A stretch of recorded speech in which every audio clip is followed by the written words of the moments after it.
ফিরে এলাম বিরতির পর। একেতেই উত্তাল বাংলাদেশ, এর মধ্যেই প্রধানমন্ত্রী শেখ হাসিনার বিদেশ সফরের কথা ছিল, তবে জল্পনা চলছে আন্তর্জাতিক মহলে যে এই উত্তাল পরিস্থিতির মধ্যে বাতিল হতে পারে হাসিনার স্পেন ও ব্রাজিল সফর। আগামী 23 থেকে 25 জুলাই G20 সামিট রয়েছে, সেই G20 সামিটেই অংশগ্রহণ করার কথা ছিল বাংলাদেশের প্রধানমন্ত্রী শেখ হাসিনার। তবে বাংলাদেশের পরিস্থিতির দিকে নজর রেখে হয়তোবা বাতিল হলেও হতে পারে প্রধানমন্ত্রী শেখ হাসিনার বিদেশ সফর। বিস্তারিত জানবো, আমাদের সঙ্গে রয়েছেন টেলিফোন লাইনে আমাদের এক্সিকিউটিভ এডিটর নীল বণিক। নীল, ঠিক কি জানা যাচ্ছে, কি সম্ভাবনা রয়েছে? দেখো, G20 প্রথম তোমাকে বলে রাখি, G20-র যে বৈঠক রয়েছে সেই G20-র বৈঠক কিন্তু কোনো মুহূর্তেই বাতিল করছে না G20 কর্তারা। বরঞ্চ যেটা শোনা যাচ্ছে যে G20-র বৈঠকে বাংলাদেশের প্রধানমন্ত্রী শেখ হাসিনার যাওয়ার কথা ছিল, কারণ বাংলাদেশ এই G20-র একটি গুরুত্বপূর্ণ দেশ এবং দক্ষিণ এশিয়ার থেকে বাংলাদেশের গুরুত্ব G20-র কাছে কিন্তু অপরিসীম। তাই G20-র এই বৈঠকে বাংলাদেশের প্রধানমন্ত্রী মাননীয়া শেখ হাসিনা তিনি যাবেন এবং সেইখানে 25 তারিখ পর্যন্ত এই G20 সামিট এবার রয়েছে।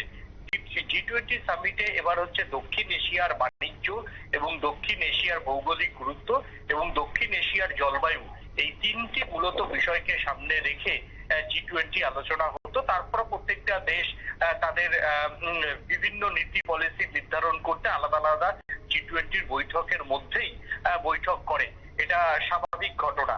সেই জায়গাতে দাঁড়িয়ে যেটা জানা যাচ্ছে যে বাংলাদেশে যেভাবে উত্তাল পরিস্থিতি রয়েছে, সেই উত্তাল পরিস্থিতিতে বাংলাদেশে এই মুহূর্তে অচল অবস্থা একটা চলছে। সেই অচল অবস্থাতে শেখ হাসিনা এই মুহূর্তে বিদেশ সফর করতে চাইছেন না বলেই G20 সূত্রের খবর।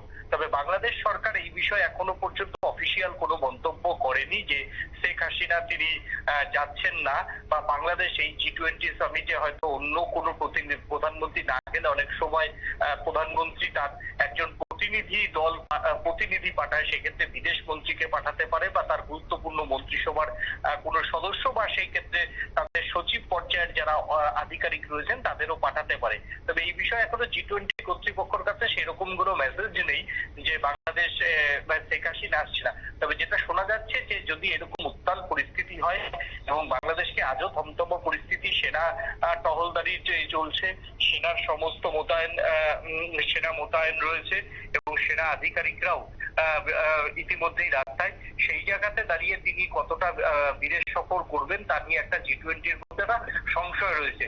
23 থেকে 25 তিনি যাবেন কিনা তা নিয়ে একটা ধোঁয়াশা রয়েছে, যেটা আন্তর্জাতিক মহলের যেটা খবর, হয়তো এরকম উত্তাল পরিস্থিতিতে দেশের অভ্যন্তরীণ রাজনীতি যখন চর্চায় বা দেশের অভ্যন্তরীণ রাজনীতি যখন উত্তাল, ঠিক সেই সময়তে বিদেশ সফর সাধারণত করেন না প্রধানমন্ত্রীরা।